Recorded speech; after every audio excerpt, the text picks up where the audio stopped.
ساز و آواز کی 7 دہائیوں کی شاندار تکمیل پر ریڈیو پاکستان حیدرآباد کی 70ویں سالگرہ کی تقریب Pakistan broadcasting house Hyderabad کی عمارت میں منعقد ہوئی۔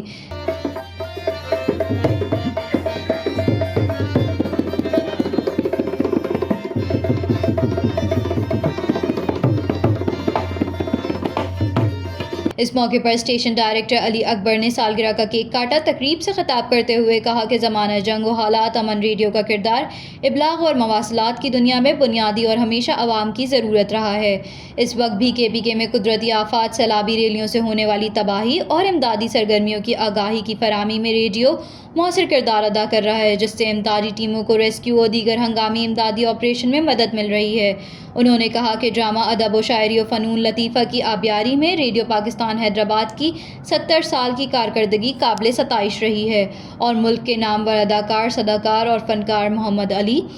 عابدہ پروین، مائی باغی اور دیگر اسی نرسری کی پیداوار رہے ہیں۔ شاعر اور ادیب نصیر مرزا نے کہا کہ پروڈیوسر الیاس اور MP انصاری کا ریڈیو پاکستان حیدرآباد کی ترقی میں بہت بڑا کردار رہا ہے۔ ڈاکٹر الیاس کا بڑا کارنامہ ہے کہ انہوں نے شاہ لطیف بٹائی کے شاج و رسالہ، محمد شاہ سمیت کئی بڑے فنکاروں کی آواز میں ریکارڈ کرایا۔ انہوں نے کہا کہ ریڈیو پاکستان حیدرآباد سندھی اور اردو بولنے والوں کی باہمی محبت اور پیار کا حسین گلدستہ ہے، جہاں سب نے ہمیشہ مل کر معاشرے کو محبت، امن اور بھائی چارے کا عالمی نمونہ بن کر تاریخ ساز کردار ادا کیا۔ معروف شبنم گل نے اپنے خطاب میں کہا کہ انہوں نے ریڈیو میں کام کر کے بہت کچھ سیکھا ہے، جو ان کا انمول اثاثہ